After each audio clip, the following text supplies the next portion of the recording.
Hello, everybody. Welcome to AEW Weekly Wrap Up. I'm your host, like usual, Ethan Black. Today, we're going to talk about the shows from March 27th through March 31st for this week and give you my quick results. Top of the shows this week, also quick results of Ring of Honor, and give you a little preview of tonight's Rampage and Supercard of Honor, also preview for next week's shows.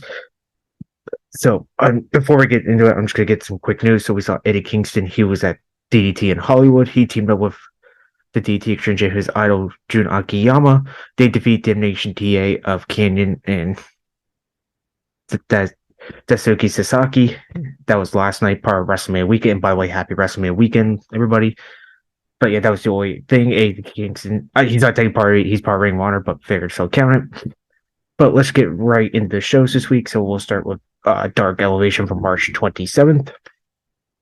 So we kick it off with Tony Nese and Ari Daivari go against Campbell Myers and Lane Summers. So Nese and Myers start this matchup as Nese, it's his post before they lock up. Nese gets Myers in the corner, but he misses a moonsault and hits a back kick. More kicks from Nese and takes in Ari Daivari. Daivari with some corner strikes and hits a kitchen sink. Nese takes back and lands some jabs in the corner and takes back in Daivari. Myers flips away and then takes in Lane Summers. Summers fire strikes both men, but eats a kick from Daivari. Nese hits a palm strike and sends Summers into a cutter from Daivari, then a double super kick, and then Nese dies on him, and then Daivari hits the frog splash for the win at 3 minutes and 35 seconds. Not a bad opener. I give this one 4 out of 10. Did a tag team match with the Beast of Bernstein at WrestleMania Shavir. They said this, Vicky Guerrero said this team named like sometime last year. That's the reason why I still call them. But if they're not mentioned on commentary anymore, then I'll just go back to Rose. Anyway, going against the Hales, Beer, and Sage. So now it's Fire. I do apologize if I butchered his name. This name, like her name, Fire, and Dave's break does not lose in control of the Hales. And Shavir does some throws to Beer, then modify Gogo Plata. Beer avoids a hit kick and lands some quarter offense before getting caught with a German suplex. Sage Hills takes in Severe, does some butt scooting followed by ankle picking at the ankle. And then she tags in Nyla Rose. Rose hits some chops, and then Sage takes Shavir back in. Shavir ties up Sage and then hits an overhead pump handle throw. Goes for the cover, Beer breaks up, but Nyla Rose wipes her out after. Shavir tries to set Sage up for a diving knee from Rose, and then goes for the cover, but Sage broke up the pin. Things break down the Hales sends Rose out of the ring, but Nyla pulls Beer inside of the barricade. Back inside the ring, Shavir does a cut. Locks him greedy for the submission win at 4 minutes and 6 seconds. This was an okay match. And I also forgot to mention this, a new Samir Shavir was also on Bloodsport last night. She got the victory over Killer Kelly. That was actually a fun little one. I recommend. That one I give 7 out of 10. But on this match on Dark Elevation, this one gets a 5 out of 10. And then after the match, Beast burns Leo Beer with the snapshot. Then we go to our third match with Willow Nightingale and Maggie Lee. So they walk up, start this matchup, and then Willow overpowers Lee into a corner and celebrates with side headlock, then a short block, then a Nightingale with another short block. Maggie wants to test a string, but Nightingale is just too short, a hair short for her. So Lee fights a German suplex, runs into pounds as straps come down, cannonball sent out in the corner, and then followed by Dr. Bomb for the win at a minute 57. This was okay. I give 4 out of 10. This gives Willow Nightingale some momentum heading into her match with Soho and Dynamite. Then we go to a tag team match. We got the firm's Big Bill and Lee Moriarty go against Zach Klein and Anaya. I do apologize if I butchered that name. Some of these names I'm probably going to butcher, so I do apologize in advance. So Moriarty and Clay start this matchup. Clay sends Moriarty into the corner and then hits an uppercut, followed by a corner clothesline. Moriarty it's caught trying to do a press and it has to roll out, but he runs to a clothesline. Anaya tags in and works with the body of Moriarty. Moriarty hits the floor DT and then plays air guitar before falls with some knees. Claim reached cheap shot Moriarty. Moriarty sees him and kicks him down. And then Moriarty trips out and eats the right hand from Anaya, but Moriarty staggers and takes a Big Bill. Big Bill with a boot to Klein and then sends him off the apron. So Anaya races all alone. Big Bill tosses around in the firm with some quarter avalanches. Moriarty takes in and then Bill hits Anaya with a boot. Following the assisted phone also slam to score the victory at 3 minutes and 47 seconds. This wasn't too bad. I give this one 5 out of 10 as well. Then we go to a Proving Ground match. Ring of Honor World Machine. I think we're going to the lane. The Proving Ground matches, you either have to win or survive the 10-minute time limit. If Either those happen, you get a Ring of Honor Women's title match. So two-lane attack strikes with the bell. Then a head kick to Athena, but Athena just no-sells it. She blocks a DT, scoop slam, and then a vicious elbow for the win at 1 minute and 10 seconds. Excuse me. I give this one 4 out of 10. This gives Athena momentum heading into her women's title defense on Ring of Honor TV against Emma Sakura. And then after match, actually speaking of Emma Sakura, so Athena checks on her, then stretches her on the ring post. Then we see Emma Sakura show pose with the Ring of Honor women's title. Athena wants her title back. Emma offers it, then nails Athena with the Ruben Devilish, and then poses with the Ring of Honor women's title to close that segment. Before we go to our next match, we have Ethan Page interrupts the music, and he sees a little broken up. He accepts a hug from Matt Hardy. Page is normally he's upbeat, but he's in a bad mood, doesn't know what to do. And Matt says he won't let his best friend stay sad. We're all going to make Page smile here. Isaiah Cassidy knows everyone needs to party Hardy. And then do his signature quote. And so we go to that trios match now with Ethan Page, Matt Hardy, and Isaiah Cassidy of the firm. Go get Spanish announced by Luther, Simpentico, and Angelico. So Isaiah Cassidy and Angelico start the match off. And Angelico with some arm wranglers. Him and Cassidy trade some more. And then do some arm drags. And then Isaiah hits a heel kick.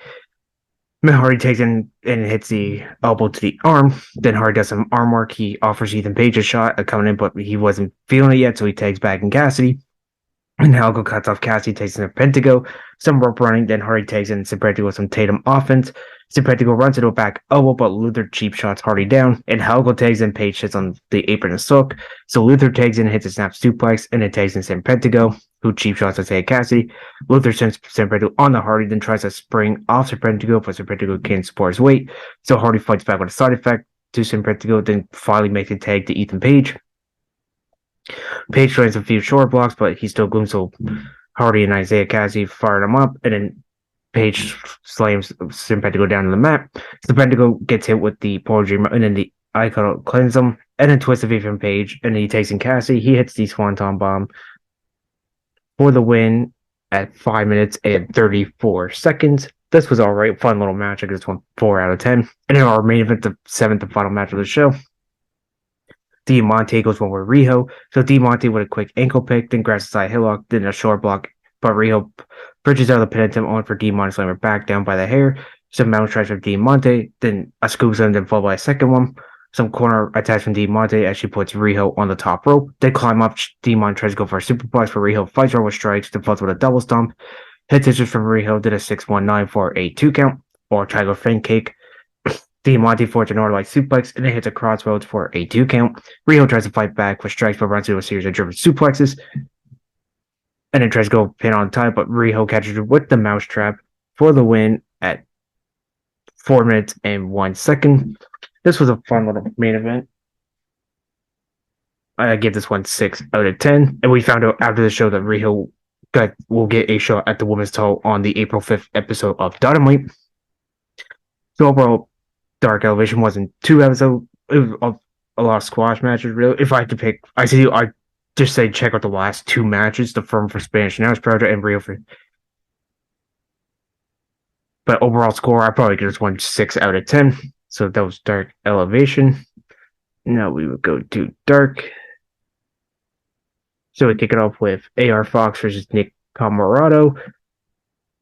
So AR Fox looks for a pair of arm drags. He blocks both of them when Nick Comoroto turns inside. Oh, Fox delivers an integrate and then casts a door. Then falls with a bulldog to back. Oh, but Comoroto whips Fox into the corner and hits a body slam and then followed by a lariat. Reigns has some right hands. And it falls with a boss man slam. Fox sends Comoroto crashing to the outside, but Comoroto hops back up on the apron to Fox. Fox kicks up and hits a drop kick, sends Comoroto to the floor. Then goes flying over the top and levels him. They get back in the ring. Fox sends it up for a hit a senton Amatago. He heads back up to the top of 450 splash, but Comoroto rolls out of the way and delivers a lariat. Then he sends Fox colliding with the mat, goes for a cover for a 2 count. Fox lands a kick and Comoroto's jaw and falls by the cutter. They teeter on the top rope, but Fox knocks Comoroto up and hits another senton. He climbs back up and then hits the 450 splash for the win at 9 minutes and 12 seconds. This was a fun little match. I give this one 7 out of 10. Then we were our second match with Sky Blue going with Queen. I'm Anita. I do apologize if I did not get her name right. So Sky Blue and Queen shake hands and they lock up. And then Anita hits a snap mirror. Blue delivers a hurricane running knee and falls over an arm drag. Anita hits a short down and a German suplex, then delivers a running kick that sends Blue crashing to the outside. So she sends Blue across the apron, hits a chop, and then a snap suplex. Blue delivers a neck breaker to Anita and crosses the top rope and plants her face first on the apron. She sends to the top rope until it delivers a diamond crossbody and tosses her back in the ring, hits another crossbody for a 2 count. They go back for forearms, but Blue hits a kick to Anita's head. Anita fires with a hip butt and an air raid crash and delivers a hip attack and a running boot. She drags Blue to the center of the ring for a 2 count. Blue comes back with a thrust kick and then Skyfall for the win at 6 minutes and 11 seconds. This was a fun little match between these two. I give this one 6 out of 10. Excuse me. And then we go to our third match with Evil Uno go with Alexander Moss. Excuse me. Uno wastes no time. He delivers a boot and raises her right hand, then fires off several stomps and then a big boot. He stomps on Moss's hand before Moss fires several chops. Uno no sells him and it returns the favor and hits her right hand. Moss delivers a series of right hands and a double knees to the back of Uno's neck. Then delivers a chop. Uno hits a splash, pair and then up in the corner and then pair of pile drivers for the quick win at 2 minutes and 22 seconds. I like this match was okay, just another squash. I'd give this 1 out of 10, but nice to see Evil Uno show his aggressive side. Then our next match, we got Maria Shafir going with Steph DeLander, who's known as Paraja Parada back in NXT. So match starts off with a lockup, then Steph DeLander sends Shafir crashing the mat, then mocks her before they lock up again. Shafir trips DeLander, but DeLander fires back with a lariat and then sends her crashing in the corner. Falls up with a splash, but Shafir fires with an arm drag and a kick to her midsection. She delivers a series of kicks that chop DeLander before DeLander looks for a roundhouse kick. Shafir catches it and then walks into Greedy for the win at 3 minutes and 22 seconds. I give this one 5 out of 10. Then we go to our next match with Zach Klein going with Scoff. So Klein delivers a kick to Scoff's midsection, fears of right hands and more kicks. He delivers a suplex, a diamond elbow drop. Then he gloats, then delivers a right hand to his head. Scoff manages to deliver a cannonball into suplex, then a kick to the midsection of Klein. Klein hits a power slam, running back elbow, lariat, and then a modified Fisherman's Buster for the win at 2 minutes and 45 seconds. I give this one 3 out of 10. And we go to our next match. Match number 6. We got Top Flight. Dante Darius Martin go gets his select as Liam Gray and Adrian Alanis. So Alanis shoves Dante Martin. Dante returns for and hits a chop and into Gary. Then he plants Alanis and tags in Darius Martin. Lance hits a sling blade and a back elbow, then takes a Liam Gray. Gray delivers a crossbody and falls on the right hand, a big boot. Darius fires back with a brainbuster, makes a hot take to Dante. Dante delivers a pair of back elbows and a draw kick to hit crossbody off the top rope for a 2 count. So Darius and Lance tag in. Darius rolls up Lance, but Lance kicks out and hits a jawbreaker. Gray tags in and lips Darius in the corner. He sends to the top and tries to go for a crossbody, but Lance hits a superplex. Go for a cover, but Dante broke it up and he sends Adrian to the outside. Darius hits an DDT off Dante before Dante officially tags in. Darius hits an insecure and Dante falls up with looks like a half Nelson driver. I didn't really know what the move was. It was actually kind of cool. For the win at 5 minutes and 38 seconds, I give this one 6 out of 10 for a little tag match. Just his Top Flight, some momentum hitting into their Reach for the Sky Ring of Honor tag team title match at Supercard Honor. Excuse me. Then our 7th match of the show, we had a QTV, that is QT Marshall and Aaron Solo versus Austin Green and Ferry Morales, or basically Marshall and Solo, formerly known as The Factory. Samoa stays in the ring as QTV tag when inside Aaron Solo officially starts this match. He hits a knee in the right hand. Morales fires back with a hurricane on a drop kick, but Solo fires back with one of his own. And then tags in QT Marshall. Marshall beats up Morris and sends him in the corner and takes Solo back in. Solo fires outside of stun, stays in Marshall. Austin Green takes and delivers a pair of clotheslines, falls with a couple splashes. He plants QT down and then takes Morris back in. Morris gets in Green's shoulders, but Solo hits a chop block to Green. And then sending Morris crashing to the mat, hits a kick to Green for a close on to the outside. QT comes with a fire hand, and then it falls with what he calls the dirty drug. That is a suplex turned into a power bomb, which is actually kind of a cool move for the win. At 3 minutes and 53 seconds. I give this one 3 out of 10. Then our 8th match of the show, we have Brady Booker, who was formerly known as Brody Hayward in NXT, goes along with Serpentico. Serpentico delivers a boot to Booker's midsection, and then Brady hits a short tag and a slam with back body drop, then delay vertical suplex. Falls with a series of standing splashes, puts Serpentico fires back with a short tackle off the middle rope. He delivers a kick to Brady's head and sets a look for 50 splash. Brady rolls out of the way and hits a pair of short tackles, falls off a short block and a body slam. Then hits a standing splash where Serpentico delivers a thrust kick and a senton off the top rope. Brady fires back with a power set and it locks in a torture rack for the submission win at 4 minutes and 59 seconds. I give this one 5 out of 10. And then our ninth and final match of the show, the main event, Kanellis Takeshita goes one with Cole Carter. And I also forgot to mention the news as well. Well, it's up top. So Kanellis had a match with Yuki Ino at DDT in Hollywood last night. That one was an excellent match. That one I recommend checking out. But this match starts with a lockup and Takeshita delivers a short title and tries to go for the Takeshita line, but Cole Carter fires back with an elbow drop. He whips Takeshita into the corner and gloves and it hits a couple knees and a suplex. He hits a draw kick and right hand, so he falls up with a knee to the midsection of Takeshita. Carter hits a Falcon Arrow, then sends Takeshita out of the ring, but Takeshita backside hits a Hurricane that sends Carter to the outside. He goes flying and delivers a senton, and then sends him back in the ring, connects with a Blue Thunder Bomb. Carter powerbombs Takeshita in the corner and hits a spine buster. He goes to the top rope, but Takeshita meets him there, hits a superplex. He goes for a pin, but Carter reverses it, but Takeshita kicks out 2.5. They trade elbows before Takeshita hits a German suplex. Carter executes a TKO and sits at the top ropes for a 50 splash. Takeshita rolls out of the way and delivers a knee to Carter's spine. Then looks for the jumping knee. Carter moves out of the way and delivers an elbow. And then Takeshita comes back with a couple pairs of size. That's basically a running knee for the win at 9 minutes and 23 seconds. This was a fun moment. I give this one 7 out of 10. So overall, this was actually a good episode, 9 matches. I actually like this episode. It's better than Dark Elevation. But overall score, I give this one 7 out of 10. And the only 2 matches I recommend checking out will be AR Fox versus Nick Comoroto and Kanellis Takeshita versus Cole. That's the only 2 I recommend checking out. But that was AEW Dark. And now we go to Dynamite from March 29th, the final one of the month of March. So we kick it off with Matt Hardy versus Jack Perry. Matt Hardy starts in control while doing delete chants until Jack Perry takes him down to the mat as a trade holds. Hardy caught Perry on the outside, who was trying to do a dive, and Hardy had the referee strike. Ethan Page just Perry into the barricade, into the crowd. They make it back to the apron, start trading punches till Hardy catches Jungle Boy with a side effect as we go to pitcher in pitcher. After the pitcher in pitcher, Hardy looks in control, but Perry comes back with a clothesline to dropkick. Page gets on the apron, which distracts Perry on the top rope. Let Hardy take advantage and hit a suplex for a 2 count. All of a sudden, we hear the FTW Champion's Hook's music hits. He comes out and starts brawling with Page. As Hardy was holding Hook, Page was trying to hit him, but he accidentally hit Hardy. So Page and Hook brawl to the back. Perry hits a toe by suicide to the outside. Back inside, Perry reverses Twist of Fate into a 2 count for hitting super count. Flatliner, and then the running back elbow. Kind of like more of a running back lariat for the win at 10 minutes and 2 seconds. I give this one 5 out of 10. So after the match, as Jungle Boy was being announced the winner, here comes the AEW World Champion, MJF. MJF tells everybody in the crowd to shut their mouths before he did appreciate when Perry interrupted his rebar mitzvah, calling a Kanye moment. MJF said one thing Perry said stuck to him was that after their Double or Nothing 2020 match, their paths went different, and MJF is head as a crowd telling MJF to shut the beep up. I'm not going to say PG show, but he says no. MJF says Perry's right as his job as a joke, and he barely wrestles out, breaks his sweat, then gets on his jet and flies back to Long Island.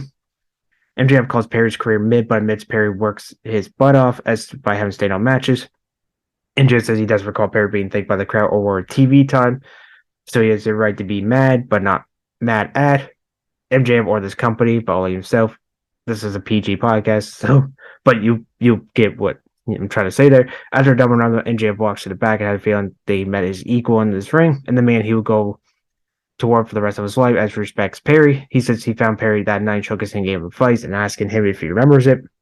Perry grabs a microphone and says MJF told him he had all skills and potential, but nice guys always finish last, and if Perry ever wanted to be successful as him, he would have to ditch all his friends and only care for himself.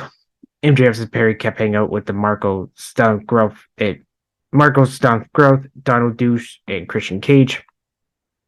And not to think Hook would be any different. MJF says he should have listened to him. Could have been only the MJF show, but the Jack Perry show. MJF asked what a good guy has gotten Perry. As 3 years old, MJF is the best professional wrestler in the world while holding the AEW World title. And then Jack Perry's still Jungle Boy. Perry admits he wished more like MJF by talking with him and could have the confidence as him. Perry continues to call MJF a piece of crap, but says that it isn't him, and if his road to the mountain is hard, so be. Perry says when he became the AEW World Champ, at least he won't wake up alone every day and hate the person he sees in the mirror. MJF says that was very good, tells everyone to give it up for him, but it only took him 4 years to learn to talk. MJF says one thing Perry's right, that they could have been friends or partners, but not anymore, as Perry has turned out to be a massive disappointment, as he's weak of the body, soul, mind, and heart, before saying he pulled Anna Jay to the side and told me he's weak between the knees. So Jungle Boy attacks MJF to stop wrong. Perry lays the stops in the corner, and the later take to MJF. He's trying to go for his roll elbow strike, but MJF escapes. Close that segment was actually pretty good. And then we go to backstage. Alabama is going in Kenny Omega's locker room as Don Callis talks about the drama from last week. As him and Page broke free, and Callis lost his balance. Callis asked Omega why he assumed that Page attacked him. As Omega said he punched him before. Callis changed subjects. Omega to focus on Jeff Cobb as he go apologize to Page. Then we go to footage of Jericho personalities Matt Menard, Angel Parker, and Jake Hager take the Acclaim and Billy Gunn out in St. Louis, including the Blues games, hanging out with Louis, having dinner, and running at Coastal.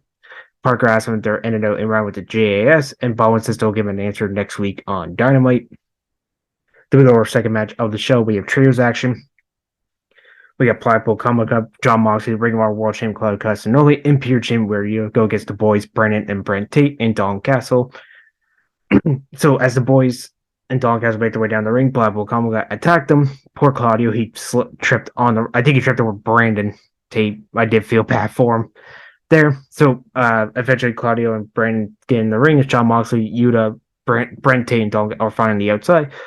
Claudio Castagnoli goes after Brandon. He throws him from the turbo across the ring, and it hits the Ricola bomb for the quick win at 48 seconds. I give this one 2 out of 10.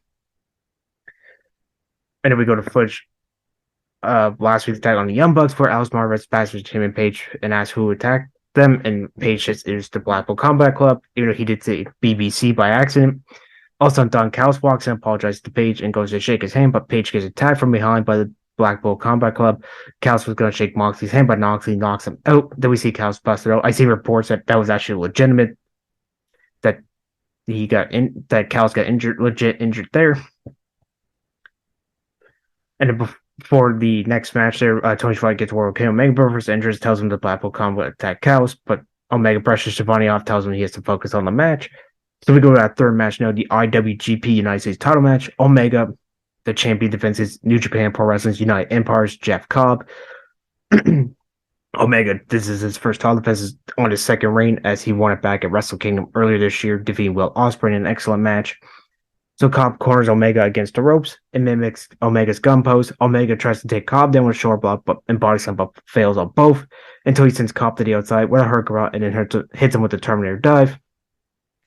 Where Omega starts reaching for his tape-up wrist before taking it back inside, where Cobb hits a running brainbuster. They go back outside to the floor where Cobb sends him into the barricade rips first as we go to a commercial break. We come back from pitcher-in-pitcher break. Cobb is in control, but Omega lands on his feet with a suplex attempt and hits a knee strike after a backslide attempt for a 2 count. Cobb comes back with stomping Omega with a dropkick. Omega hits back-to-back dragon suplexes, but struggling. But he does hit another snapdragon suplex. Cobb comes back with a clothesline, taking both men down. So they're trading shots back and forth before Cobb sends Omega on the top rope and hits him with a hip butt before a delayed superplex for a 2 count. Jeff Cobb comes back with his own feed trigger for a 2 count. Oh, I'm sorry. I featured on his own before I made place. Sorry, my apologies there. Omega tries to reverse, but fails to get him up. Omega reverses the tour of the islands, hits a feed trigger to the back of Cobb's head. Then he uses the rope to lift Cobb up, and then hits the one-wing angel to put away Cobb for the win at 14 minutes. Easily the best match of the show. I give this one 7 out of 10. So after the match, Blackpool Combat Club comes to the crowd and starts the ring as Omega is alone in the middle of the ring. All of a sudden, we hear the music of Bryan Danielson make his return. First, we see him his Revolution and that excellent 60-minute Ironman match for the world title. He tells the Blackpool Combat Club to get off the apron. He leaves Omega alone. He extends his hand. Omega helps Omega up. Even Omega looked confused. So Omega was going after Leader Yuta. On the apron, Danielson lays him out with the Psycho knee, so the rest of Blackpool Combat Club joins in and started tagging Omega. Officials, Brandon Collar, Michael Nakazawa, Brown will be taken out as well. Before they leave, Danielson screams at Omega and that everything is wrong with wrestling. They close that segment, so Danielson is a heel. I like Bryan. He's one of my favorite wrestlers of all time. So I mean, he can pull off both being a heel and a babyface. I kind of like him more as a heel, a little more. Then we go backstage to the World Tag Team Champions, the Guns, who said it took them 2 years to win the World Tag Team titles, but it took FTR 19 years. They tell FTR to look in their eyes and said they used to be their heroes till they met them, and now they hate them and don't respect them. They only respect one person in their lives, and that's their father, and they saw what it did to him. So next week, when it's Tyler's first career, their catchphrase, top guys out, will make sense to close that statement. Then we go to our fourth match of the show, our final title match of this episode as well. Orange Cassidy defends the international title against the Butcher. So before the bell rings, the Butcher and the Blade attacks Orange Cassidy. But as the Blade takes out a crowbar, the referee Devon Smith ejects him. So Cassidy tells the ref to start the match. He goes right after the Butcher. The Butcher catches Flying Cassidy from the top and then drives him from the top rope to his knee, which sends Cassidy to the outside to catch a breath. The Butcher starts swinging Cassidy against the barricades. We go to pitcher and pitcher. After the break, Butcher is in control, locks at Texas Cloverleaf inside the ring. Butcher lifts Cassidy up a couple of times, but Cassidy keeps escaping. To the Butcher, catches him and hits a choke breaker. Cassidy comes back with a stun Doug Miller and a DDT. Cassidy hits at the top rope and hits a diving DDT for it to get as the Butcher distracts the referee while the Blade runs back and takes out Cassidy with a crowbar. Butcher follows up with a choke breaker, only gets a 2 count. Best friends round take out the Blade as the Butcher takes out the referee and goes after Chuck Taylor and Trent Barretta. Cassidy follows up with an orange punch and a beach break for the win at 7 minutes and 58 seconds. This was okay. Little too much interference for my liking. But this one I give 5 out of 10. And then we go to a video from TBS champ Jay Cargo, who's with Mark Sterling, Leah Gray, and Tootie Lane, who is their legal counselor advisor thing. I don't know. Basically, Jay is fierce to Todd Fight's using her move. Technically Todd Fight's been using it more than her. Since she's this Friday on Rampage to legal process for the handles her sits in the seats. I honestly don't care about the storyline one bit. Like, can we just get to the match, please? And then we go to a video from Juice Robinson, who says this Friday's match against Accurate. Every punch he delivers will be for Ricky Starks. Until Starks sit down and watch as we preview to in New York City. They're going to be Long Island, but close enough. Then our fifth match of the night, we Will and I going one with the Outcasts is Ruby Soho. Soho goes to the outside and has a chat with Saraya and Tony Storm. Once Soho enters, Will Nigo takes control, hitting a diving crossbody for a 2 count, followed by 4 back-to-back body slams. Soho starts playing the wet Nigo by deploy as she trips her into the ropes. So Soho distracts referees. Saraya starts attacking Nigo, and then Saraya starts screaming at the camera with his wires as Soho gets a 2 count off a snap suplex. She stays in control as we go to pitcher and pitcher. After the pitcher and pitcher, Saraya is on the apron yet again, but Nigo takes control and attacks Soho with spine bust for a 2 count. Soho goes to play again, but Nigo doesn't fall for it and catches her off the rope with a Death Valley drug for a 2 count. Soho catches Nigo up the ropes and it's 2 no future kicks, but kicks out at 2.5. I actually thought that was it there. Nigo comes back with a pounce. Storm holds Nigo's hand, followed by Thor from Nigo with her legs on the ropes as Storm holds her feet to score the win. At 9 minutes and 6 seconds. Honestly, like the international, this one actually had a lot more interference in the international title match. This one, I give this one 3 out of 10. There's just way too much interference. And I see Aubrey Roberts did catch her and just catch Tony Storm cheating, but just looked at her like didn't do anything. So after the match, the Outcasts try to continue attacking Nightingale and about to use a chair, but try to Pillmanize her ankle. But here comes Riho and Sky Blue Saber. Outcasts take them out until we see the women's champ Jamie Hayter runs out and chases off the Outcast. Hayter and Riho have a stare down and shake hands as we get that title match next week. And speaking of champions, we see a video of the TNT champ Powerhouse Hobbs, who's his March 24th, 2023 was the Book of Hobbs Day. He took out Chris Rios and Lucha Bros in the TNT title when never released his waist. He beat Chris Rios at the first House Rules. If you're on like how he beat Daniels, it was their house show to retain the title. And then I can run down the matches for Dynamite and Rampage, but I'll do that at the end of this review. Then we go to the main event. Adam Cole goes one with Daniel Garcia. This is Adam Cole's first match in 9 months since Forbidden Door last year.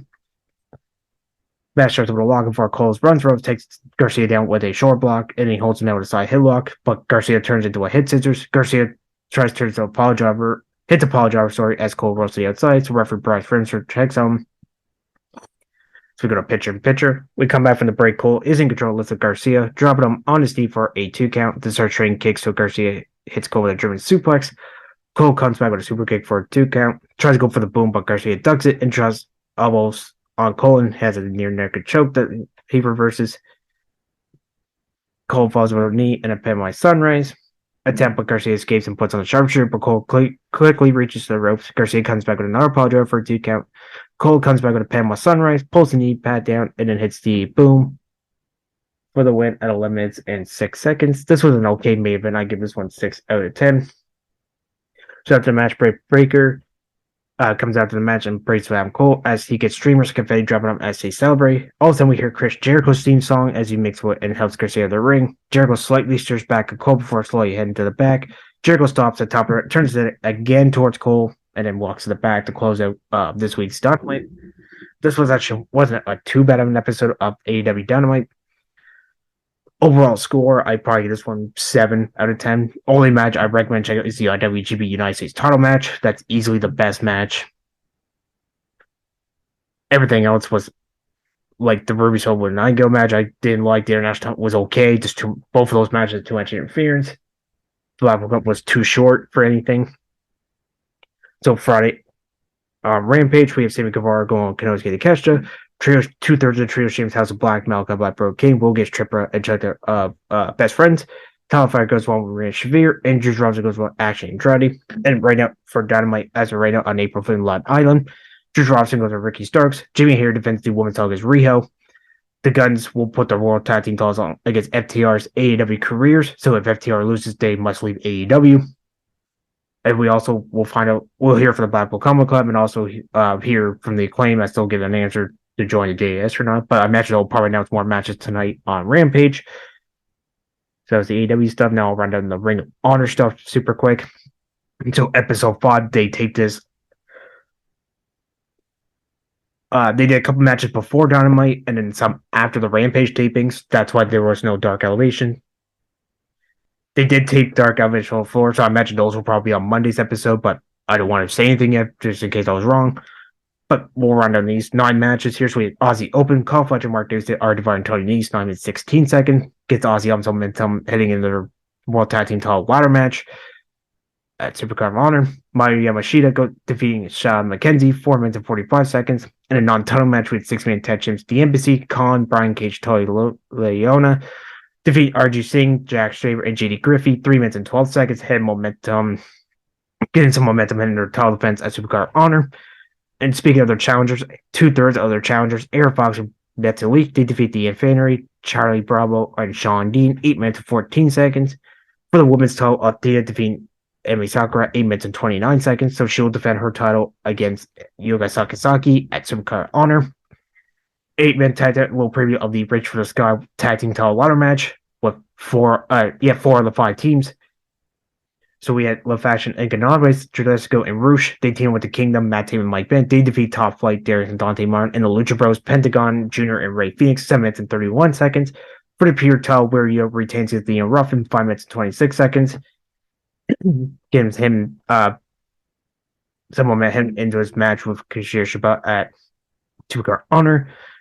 The AAA Mega Champion Alejandro de Vikingo defeating Blake Christian 10 minutes 36 seconds. And the main event that I'm walking there for the Ring of Honor World title, Eddie Kingston defeating Christopher Daniels 7 minutes and 25 seconds. Out of this 9 matches, the only one I'd say recommend checking out would be the 3.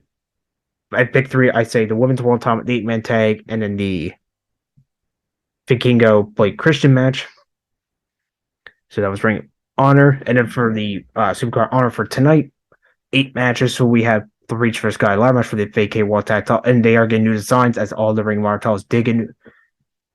The only ones I did see was the Pure title and the Ring of Honor. They're actually it's kind of like a mixture of the new, like the old designs along with some new ones. Fresh coat of paint, pretty much. But the 5 teams are the Lucha Bros, Top Flight, The Kingdom, Aussie Open, and La Fashion and Canales. For the 6-man tag titles, the Embassy defends Air Fox, Blake Christian, and Metalik. Samoa Joe defends the TV title against Mark Briscoe. Athena defends the women's title against Yuka Sakazaki. Wario defends the pure title against Kushida Shibata in a pure match. El Hijo de Vikingo defends the Triple A Mega title against Commander. Claudio Castagnoli defends the world title against Eddie Kingston. And Hiroshi Tanahashi goes well with Daniel Garcia. That was made Wednesday so after Dynamite went up the air, Garcia challenged Tanahashi, and then Tony Khan put on Twitter to make that confirmed. So 8 matches. I mean, it starts at 8 o'clock. 7 o'clock Eastern, so it'll be 8 o'clock my time, but they're in California, so it'll be 4 p.m., I believe. Yeah, 4 p.m. Eastern, yes. I had to make sure I was right. But that is the Ring of Honor. That is the AEW Weekly Wrap-Up Ring of Honor stuff. I'm your host, Ethan Black. I'll be back next week to talk about all that. Have a good day, guys. Thanks for listening to the WWE Podcast. Don't forget to subscribe on your favorite podcast app so you don't miss a show, or head to WWEpodcast.com. And for all of these shows ad-free, head over to patreon.com/WWE Podcast. Until then, we'll see you next time.